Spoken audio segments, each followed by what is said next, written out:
J'étais encore sous cette emprise et je ne savais pas comment m'en sortir. Je peux vous dire, c'était vraiment difficile pour moi, pour toi aussi, parce qu'à un certain moment, elle est venue me poser une question comme, elle se dit, t'es enfant de pasteur, tu vas à l'église, mais tu fais ça, est-ce que c'est bien? Le jour où elle m'a posé cette question, je me suis senti encore plus mal, j'avais les larmes aux yeux et je lui ai répondu, je sais pas. Parce que je savais plus rendu là, je savais même plus si c'était bon, je savais même plus qu'est-ce que je devais faire, je pouvais même plus lui donner une réponse, je savais pas.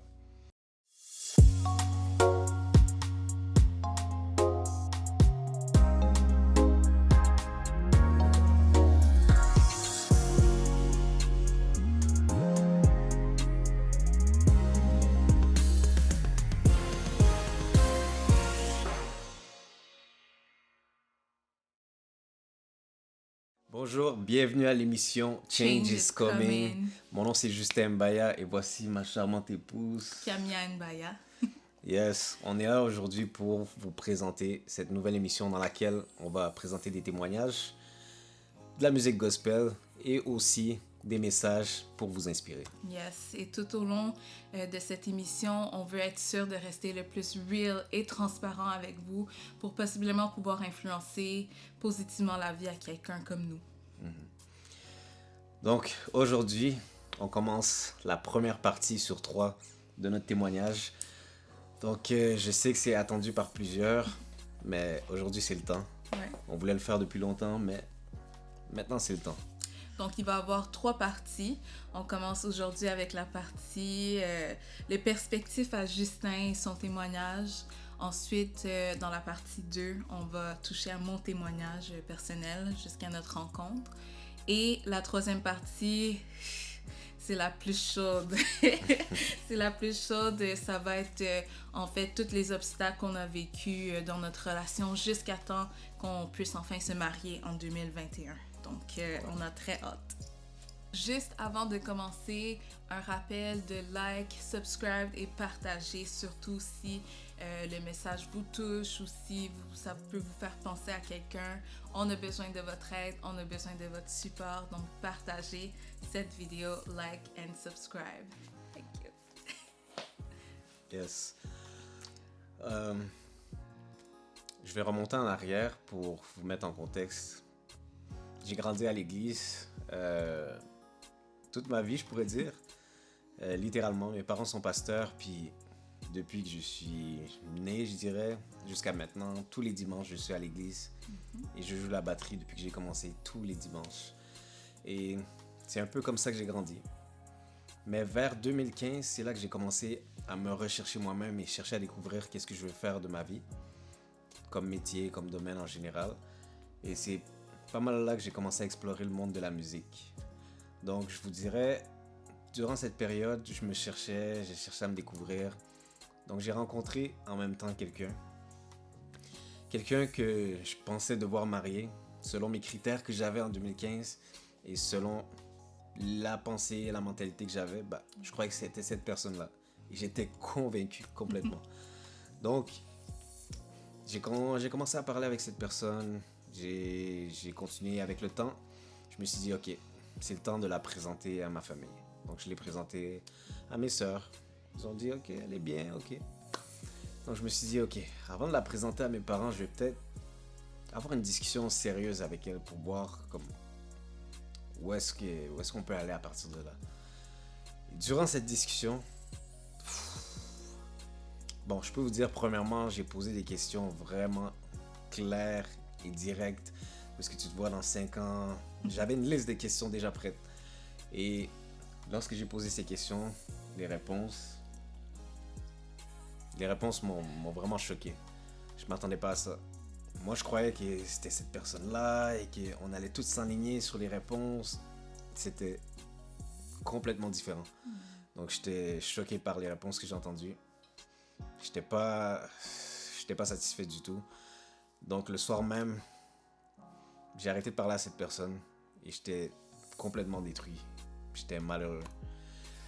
Et cette situation m'a vraiment détruit parce que je me suis donné, j'ai passé, je pense, 1 année à parler avec cette personne, à bien la traiter, à me garder, à me préserver, faire tout bien pour arriver à rien. Donc pour moi, c'était comme un... Ok, laisse faire les filles. Et en même temps, j'avais 20 ans. Ouais, j'avais 20 ans. Donc pendant cette période, en même temps, je me suis dit aussi, non seulement laisse faire les filles, mais laisse faire plaire aux gens. Donc je voulais plus plaire à personne littéralement. Je me suis dit, je veux plus plaire aux gens, j'essaie de plaire à tout le monde, à l'église, à la maison, à l'école, tout le monde. Puis là, j'étais tanné, je me suis dit, je vais faire ma propre vie, je vais faire mes propres affaires. Donc j'ai commencé à vivre selon ce que je pensais qui était bon. Et plusieurs ont vu aussi sur les réseaux sociaux, je commençais à mettre des boucles d'oreilles, je commençais à chiller les soirs. Pourtant moi, quelqu'un qui est concentré tout le temps, mais là je me retrouve à chiller dehors avec des amis, rien faire. À aller chiller dans des fêtes. Même je me suis retrouvé à DJ à une certaine place dans un club. Je faisais des trucs comme ça, les soirs, les week-ends. J'étais dans rien de bon.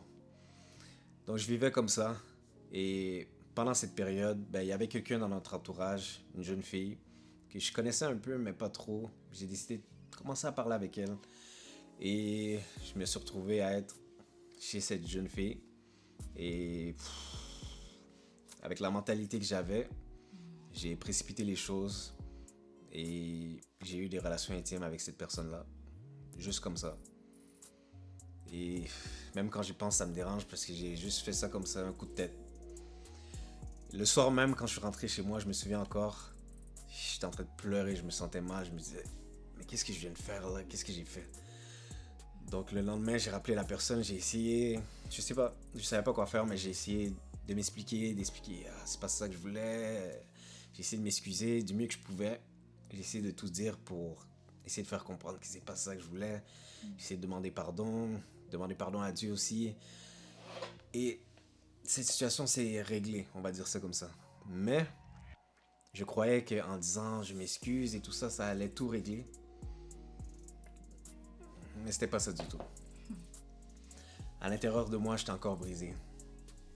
Et comme j'étais pas trop sûr de comment régler cette situation, j'ai cherché à continuer à vivre par moi-même sans en parler à personne. Et ça, c'est une erreur que j'ai commise beaucoup. Mais c'est ce que je faisais beaucoup. Je gardais tout à l'intérieur de moi et j'en parlais à personne. Donc, par la suite, j'ai continué à vivre et je me suis dit, ok, là, c'est fini. Fini les filles, fini chiller, fini tout ça. Je me focus sur la musique à 100%. Et là, c'était... J'avais 21 ans rendu là. Là, j'avais 21 ans. Donc là, j'étais en train de focus sur la musique sans trop savoir quoi faire. Juste essayer des différentes choses.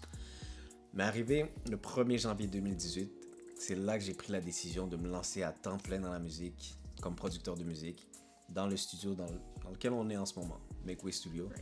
Yeah. Et j'ai pris un bureau juste à côté. Et je me suis dit, je vais m'installer là, j'ai mis un sofa, j'ai mis des haut-parleurs, je me suis dit, je vais commencer la musique. Et là, je ne veux plus rien entendre de rien, là. C'est musique, musique. Donc j'ai commencé comme ça. Et je me souviens aussi que quelques jours avant que je m'installe, j'avais reçu un DM d'une artiste qui m'avait envoyé une chanson. Mais j'ai pas fait attention à ça, puisque j'étais focus sur mon démarrage. Mais après mon démarrage, 1er janvier 2018, là, j'ai regardé le message et j'ai écouté. C'était une chanson que l'artiste m'avait envoyée. Et quand j'ai entendu la voix, j'ai dit, waouh, c'est quoi ça? Là, je me suis dit, ok, je vais lui envoyer aussi une de mes chansons pour montrer que je suis un producteur, je suis sérieux, puis si jamais elle a besoin de service, mon studio est là. Donc c'est un peu comme ça, j'ai envoyé ma chanson et j'ai laissé ça comme ça. Et un peu de temps après, la personne m'écrit que c'est bon, mon projet que j'ai envoyé est bon et qu'elle cherche justement un studio. J'ai dit, tu peux venir ici, on peut parler musique et collaborer peut-être sur quelque chose. Donc, la personne arrive au studio le 12 janvier 2018 et je rencontre cette personne qui est Camille Mbaye. Mais retournons en arrière. 12 janvier 2018, je rencontre cet artiste qui chante, ben, moi je me suis dit, je suis producteur, elle chante, on peut travailler, on peut collaborer sur des chansons. Donc c'est comme ça qu'on a commencé à parler. Et je crois qu'elle avait aucune intention, j'avais aucune intention. Et on voulait travailler sur la musique. Et elle pourra vous expliquer aussi dans l'autre épisode pourquoi elle a commencé la musique à ce moment-là. Mais moi, c'était, comme je vous ai dit, 2018, 1er janvier, je voulais aller à temps plein. C'était mon but. Donc c'est ça, on a commencé à travailler petit à petit sur de la musique, sur des projets que j'avais en tête aussi depuis longtemps, certaines musiques comme ça et aussi des idées qu'elle avait. Donc on travaillait un peu sur ça. Et après un certain temps, un ami à moi qui était mon manager à l'époque, il m'a dit cette artiste-là, elle vient un peu trop souvent au studio, il y a pas quelque chose. Moi, je voyais rien. Donc, je me suis dit, ouais, c'est vrai. Elle est là comme chaque semaine. Qu'est-ce qui se passe? Donc là, je me suis dit, ok, je vais pas retomber dans les mêmes histoires. Là, je vais poser les vraies questions tout de suite. Donc, prochaine fois qu'on s'est rencontrés, j'ai dit, ok, c'est quoi tes intentions? Qu'est-ce que tu veux? Blablabla. J'ai posé toutes les questions que j'avais là. Et là, j'ai compris qu'elle voulait vraiment faire de la musique. Elle était sérieuse, qu'elle voulait collaborer sur des projets, elle avait des idées, montrer des idées claires. Donc j'ai fait, waouh, ok. Alors on travaille. Donc là, on a commencé à collaborer sur un projet que peut-être certains ont vu, là, un vieux projet. On a commencé à collaborer sur ça. Et quand j'ai commencé à entendre sa voix, comment elle chantait, comment elle approchait les chansons, surtout une chanson que je lui ai proposée qui était gospel. Et elle me disait, je connais rien du gospel, mais elle a été capable d'écrire une chanson gospel. Moi, j'ai dit, mais c'est qui cette personne? C'est qui cette personne? Donc là, je commençais à la regarder un peu plus et à me questionner un peu plus. Donc on a continué à travailler, Et après un certain temps, après ce projet-là, je vous dirais, on a commencé à vouloir plus se connaître, surtout moi. Je sais pas de ton bord, mais moi j'ai voulu savoir c'est qui cette personne. Donc je l'ai invité, c'était en février. Je me souviens plus la date exactement, mais c'était comme un mois plus tard. Vers la fin février, ouais. Comme un mois, 2 mois plus tard. Je l'ai invité pour aller au restaurant, pour aller parler de choses sérieuses. Attends, je pense que c'était une date. On peut appeler ça comme ça, je pense mais... bien que c'était une date, les intentions. Je pense que monsieur avait des intentions. Moi, j'appelle ça une date. On va dire une date. C'était une première date. Donc, moi, mon but, c'était de poser des questions et savoir qui est cette personne qui chante bien, oui, qui écrit des belles paroles, mais c'est qui derrière tout ça? Donc, encore une fois, je pense que j'avais encore des questions intenses.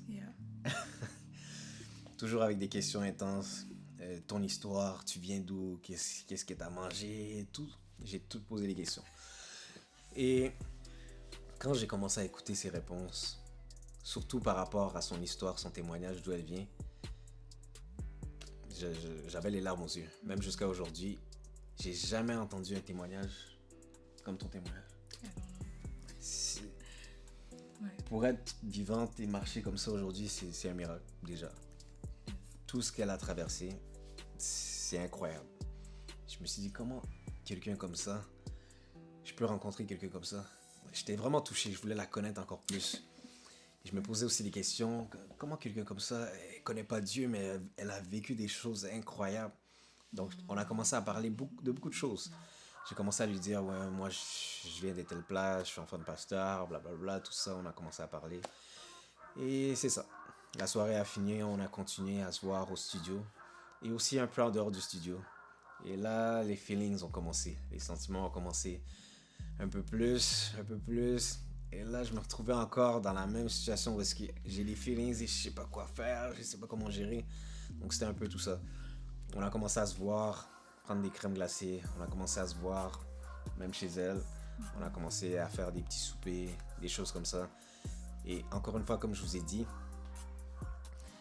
lorsque tu veux être délivré de quelque chose, tu peux pas l'essayer par tes propres moyens. Il faut aller chez Dieu. Il faut passer par le processus. J'ai pas passé par ce processus. J'ai juste demandé pardon aux personnes que je connaissais et en pensant que je pouvais continuer ma vie facilement. C'était pas le cas. En étant dans sa présence, en ayant ses sentiments, j'ai pas su me contrôler. Et j'ai précipité les choses, encore une fois. Et on a eu des relations intimes très rapidement. Et là, j'étais dans cette situation où je faisais ça, je me sentais mal, j'en parlais à personne, je savais pas à qui en parler, j'arrivais même pas à en parler, la honte, la gêne, toutes ces choses-là, je savais pas comment en parler, donc j'étais dedans et ça continue. Et à chaque fois, je savais pas comment m'expliquer, j'ai juste vivre. Il y a une chose qui faisait en sorte que j'étais comme un peu aveuglé de tout ça, c'est que pendant que je parlais avec elle et que j'étais dans tous mes sentiments, entre-temps, je faisais de la musique et tout allait super bien.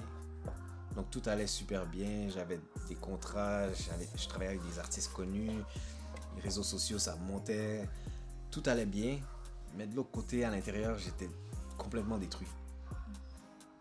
Donc c'était comme pour camoufler un peu les vrais problèmes qu'il y avait et que je devais manifester.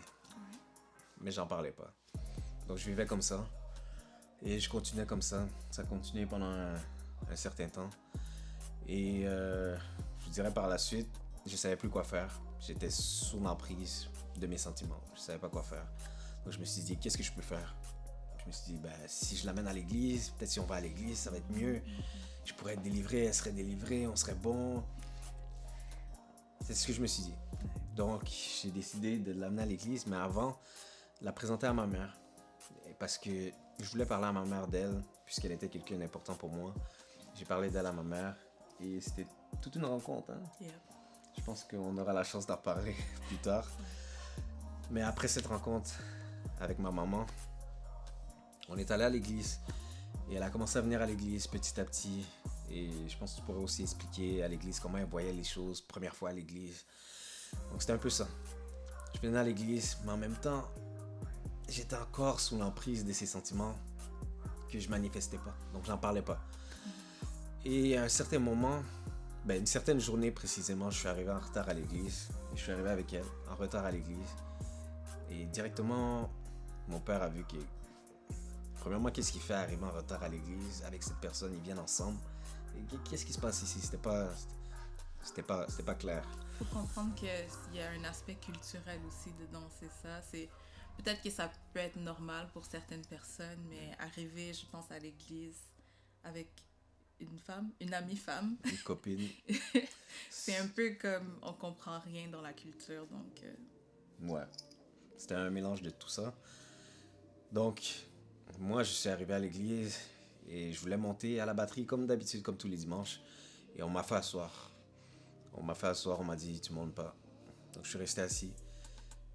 Il y en a qui comprendront pas, mais en tant que quelqu'un qui a toujours été à l'église, enfant de pasteur, se faire asseoir, c'est la pire des choses qui peut arriver. C'est la pire des choses.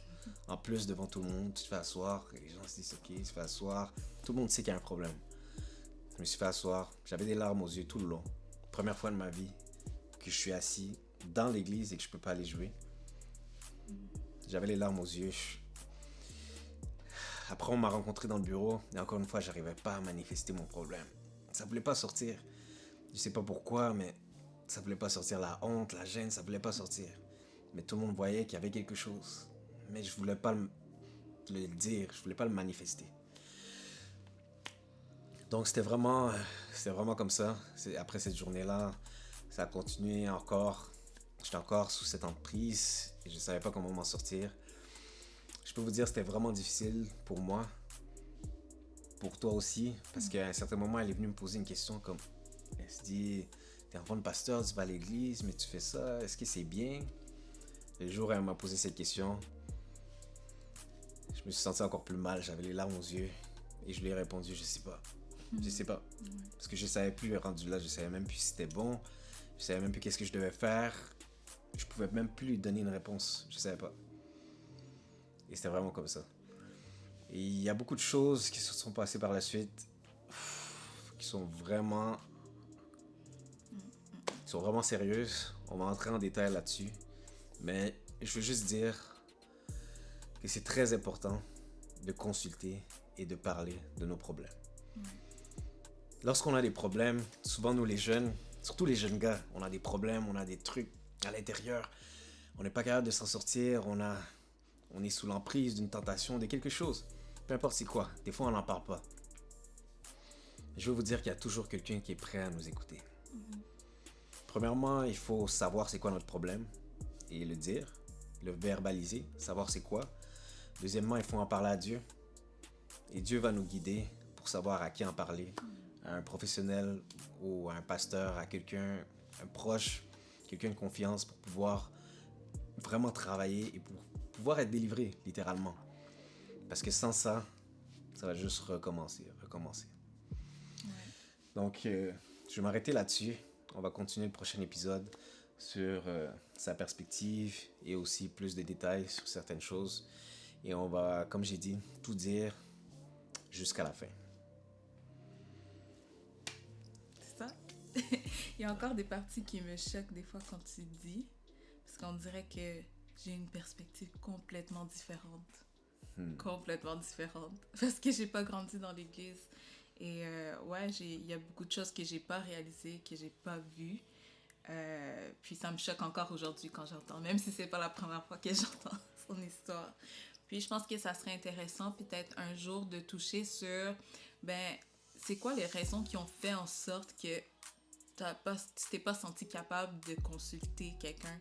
Parce que, n'est-ce pas, l'église, c'est censé être un endroit où est-ce qu'on peut faire confiance à nos pasteurs ou à nos aînés avec ce qui nous tracasse.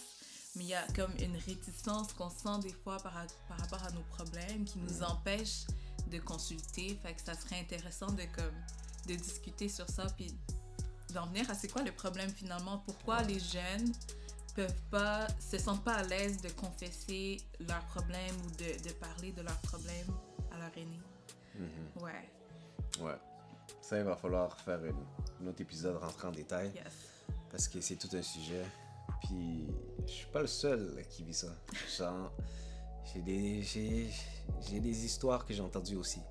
Donc, il y a beaucoup de gens qui vivent cette situation. Ils sont à l'église, ils savent pas à qui en parler. Très important.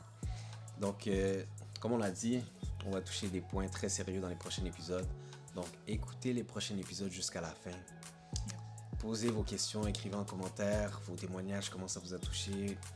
Laissez-nous savoir comment ça vous a édifié ou comment ça a pu vous aider pour qu'on puisse continuer cette émission et aider le plus de gens possible. Yes.